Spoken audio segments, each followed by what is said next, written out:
আসসালামু আলাইকুম এভরিওয়ান, আশা করি প্রত্যেকে ভালো আছেন। তো ভিউয়ার্স, আজকে আমি আপনাদের মাঝে একটা সুন্দর রেসিপি নিয়ে হাজির হয়েছি। অ্যান্ড রেসিপিটা কিন্তু আমি নিজের হাতে রান্না করেছি। ফার্স্ট অফ অল আমি কড়াইতে পানি দিয়ে দিচ্ছি, দেখতে পাচ্ছেন পরিমাণ মতো পানি দিয়ে দিব, এবং দেন পরবর্তীতে পরিমাণ মতো পানি দেওয়ার পর এগুলো কিন্তু আগে ফোটাইতে হবে। হ্যাঁ, দেন এইটা দেখতে পাচ্ছেন পাস্তা। তো এই পাস্তাটা এখন আমি এই পানির মধ্যে দিয়ে দিচ্ছি।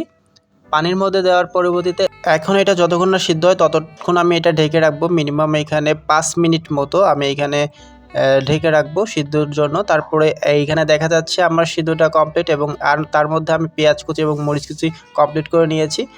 এখন এইটা ফোটানো শেষ হওয়ার পরবর্তীতে এখন আমি আপনাদের মাঝে ছাঁকনিটা দেখতে পাচ্ছেন, এইটা দিয়ে কিন্তু আমি ছেঁকে নিব। এবং ছাঁকার সময় অবশ্যই আপনারা ঠান্ডা পানি এর মাঝে দিয়ে দিবেন, অর্থাৎ ছাঁকার সময় এটা ঢালবেন এবং পরবর্তীতে ঠান্ডা পানি দিয়ে ঠান্ডা করে নেবেন। এবং এটা ঠান্ডা হয়ে গেছে, এখন আমি কড়াইতে পরিমাণ মতো তেল দিয়ে দিব। এইখানে রান্নার যে তেলটা আছে সেটা পরিমাণ মতো দিয়ে নিচ্ছি, এবং দেওয়ার পরবর্তীতে আমি যে পেঁয়াজ কুচি এবং মরিচ কুচি সেটা এখন এইটার মধ্যে দিয়ে নিব, এবং এইটা একটু লাল লাল হয়ে যাবে সেরকম টাইপের আমি একটু ভেজে নিব। এইখানে দেখতে পাচ্ছেন আমি সুন্দর করে নেড়ে নিচ্ছি যাতে এটা মিক্সড হয়ে যায়, এবং পরিমাণ মতো লবণ দেওয়ার পরবর্তীতে এইখানে আমি আবার নেড়ে নিব, এবং নাড়ার পরে দেখবেন যে হালকা লাল হয়ে যায়। তারপর একটা এগ অর্থাৎ ডিম দিয়ে দিচ্ছি আমি, এটা স্বাদের জন্য, স্বাদটা একটু বাড়াবে। তো ডিম দেওয়ার পরবর্তীতে এটা আবার আমি মিক্সিং করে নিচ্ছি। দেখতে পাচ্ছেন এটা কিন্তু অনেক সুন্দর একটা কালার চলে আসছে। এখন দিয়ে দেবো হাফ টেবিল চামচ গরম মশলার গুঁড়া দেওয়ার পরে এটা আরেকটু ভেজে নিব।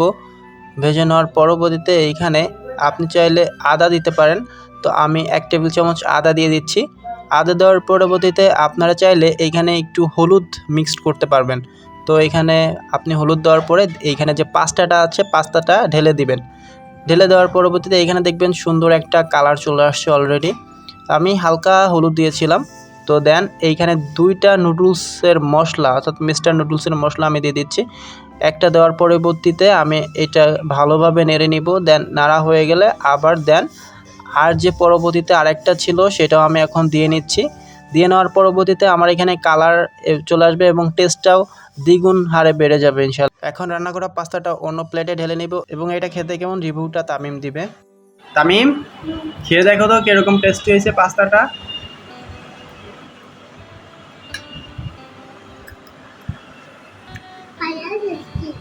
কেমন টেস্টি? সবাইকে দাও। সবাই আমাদের বাসায় আসছে পাস্তা খেয়ে দাও।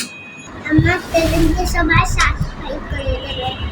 সবাই ভালো থাকবেন, ধন্যবাদ।